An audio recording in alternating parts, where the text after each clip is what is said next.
You asked, how to divide 3,825 by 3 using the long division method.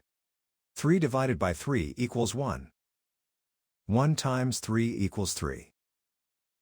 3 minus 3 equals 0. Bring down 8, making 8. 8 divided by 3 equals 2.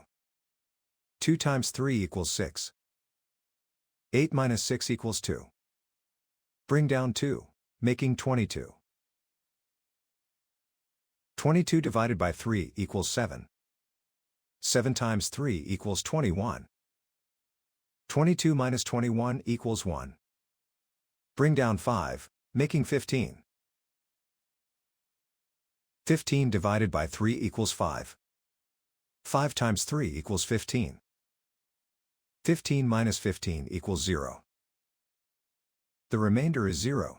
The final result is 1,275.